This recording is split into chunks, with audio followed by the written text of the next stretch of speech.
Selamat pagi pemirsa setia TV IPA 2. Pada kesempatan pagi hari ini kita akan membahas kasus yang sangat viral di media sosial maupun di media cetak, yaitu kasusnya Ronald Tanur, yang dimana kasus ini menyoroti opini-opini dari publik, tanggapan-tanggapan maupun cacian-cacian yang diberikan kepada kasus ini. Nah, kasus ini tuh membahas tentang apa sih? Ada pelanggaran apa saja yang dilanggar oleh hakim ataupun Ronald Tanur tersendiri. Nah, makanya kita langsung saja berbincang bareng. Di sini ada Bung Raka. Selamat pagi, nama saya Rasa. Dan di sini ada Bung Robert. Nah, kasus Ronald Tanur yang kita soroti adalah kasus pelanggaran hak asasi manusia, yang menyebutkan di sini adalah ada penyimpangan hukum yang terjadi, bahwa sebelumnya jaksa menyebutkan Ronald Tanur ini terbukti bersalah dan dihukum selama 12 tahun dan denda sebesar 360 juta. Nah, kemudian pada sidang selanjutnya Ronald Tanur ini menurut hakim tidak terbukti salah. Nah, ini terjadi kejanggalan hukum. Gimana Bung Ruben?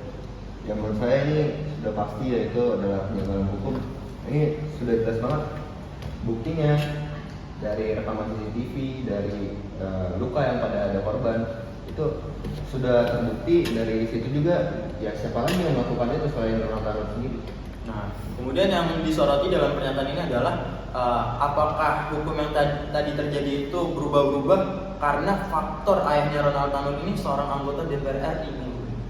Menurut saya ini jelas sekali bisa jadi. Bisa jadi. Tidak pasti, tapi karena kita tidak ada bukti ya. Oke. Tapi bisa jadi.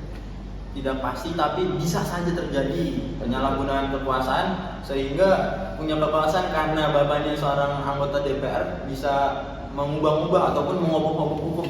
Ya, betul sekali. Menurut Bung Raka sendiri gimana Bung tanggapannya Bung? Menurut saya itu sudah sangat jelas. Bisa jadi juga itu karena faktor bapaknya ya, orang tuanya yang merupakan seorang DPR dari fraksi tertentu lah. Terus juga merupakan salah satu kelalaian aparat hukum juga. Jadi kita harus lebih menegakkan juga. Jadi kita lebih teliti juga tentang kasus tersebut, apakah benar apa yang dinyatakan oleh para hakim. Oke, baik.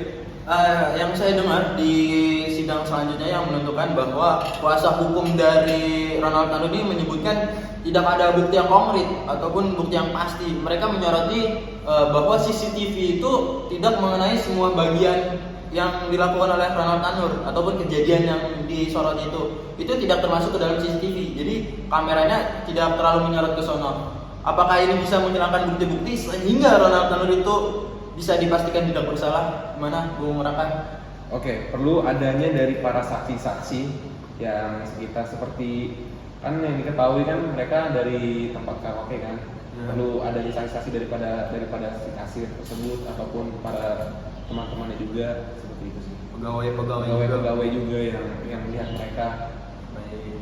Jadi tidak hanya menyoroti CCTV tapi juga para saksi-saksi yang ada di tempat itu. Maupun CCTV yang ada di tempat lain ya Bung ya. Betul. Bukan cuma satu Cuma CCTV. satu CCTV. Kalau dari Bung Ruben sendiri gimana Bung? Yang menurut saya ini adalah suatu catatan hukum. Catatan. Kenapa saya bisa bilang begitu? Karena anggaplah si Ronald Tanur ini memang tidak bersalah. Tentu saja aparat hukum harusnya mencari orang yang bersalah tersebut. Betul. Sementara ini tersangka sudah dibebaskan dan kasus ini tidak dilanjutkan lagi. Nggak jelas kemana. Gitu. Saya Nah, baik. Selanjutnya kasus ini saking viralnya pemirsa sampai disoroti oleh Komisi 3 DPR RI, menyebutkan bahwa hakim ini tidak punya akal karena membebaskan Ronald Tanur ini yang terbukti bersalah. Kemudian hakim ini mempunyai pernyataan bahwa ahli forensik menyatakan ataupun pacarnya Ronald Tanur ini meninggal karena minum alkohol. Nah, bukan karena ditindas ataupun dilakukan hak asasi manusia yang dilakukan oleh Tanur. Jadi gimana Bung Ruben ini pendapatnya? Ya, menurut saya terlalu mengada-ngada ya. Mengada-ngada. Udah jelas di tubuh korban udah banyak dapat luka, di kepala dia juga sudah terlihat ya.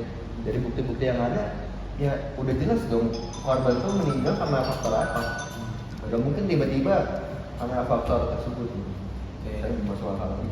Jadi Bung Ruben menganggap bahwa ini adalah omon-omon ya, ataupun omong-omong yang nggak jelas, yang pemikiran-pemikiran mereka aja gitu ya. Menurut saya ini kong kali kong aja sih. Kong kali kong. Bukti palsu. Palsu. Dari Bung Raka gimana Bung? Menurut Bung Raka nih? Seperti yang saya bilang, kita perlu untuk melakukan pengecekan lebih lanjut terhadap para aparat seperti para hakim dan juga para koreksi-koreksi yang mengecek para korban tersebut. Kita perlu adanya pengecekan lebih lanjut apakah ada terjadi penyuapan pada si hakim dan juga pada si forensik ataupun yang lain-lainnya gitu. Baik, jadi menurut Bung Raka harus diperketat lagi ya Bung ya. Lagi harus ada pengecekan prosedur-prosedurnya, apakah karena bisa jadi punya kekuasaan kemudian mengubah segala kejujuran atau kenyataan menjadi kepalsuan ya Bung ya. Betul. Istirahat kedua akan Nah, kemudian yang kita ketahui bahwa sekarang 3 hakim itu sudah dipecat karena melanggar kode etik dari Komisi Yudisial. Gimana Bung Raka tanggapannya terhadap hakim yang dipecat ataupun diberhentikan karena melanggar kode etik? Menurut saya dipecat itu juga kurang cukup. Kita harus perlu adanya hukuman terhadap si hakim tersebut karena itu sudah jelas-jelas melanggar kode etik dari hakim.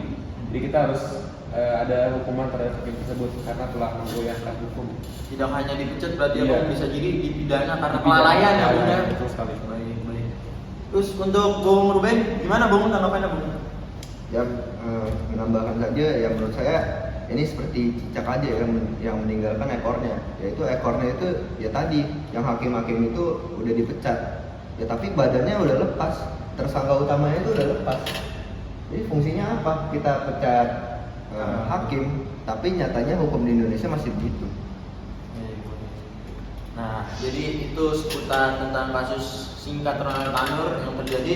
Nah, untuk menutup diskusi kita, Bung, saya mau nanya, Bung, upaya penegakan hukum apa lagi yang harus kita lakukan supaya hukum di Indonesia nggak seperti ini lagi, Bung? Karena sebelum-sebelumnya sudah terjadi, Bung, sebenarnya. Artinya kita bodoh bahwa hukum yang sudah terjadi tidak ada evaluasinya, tidak dilanjuti. Nah, menurut Bung Raka, apalagi nih upaya yang kita harus lakukan, Bung?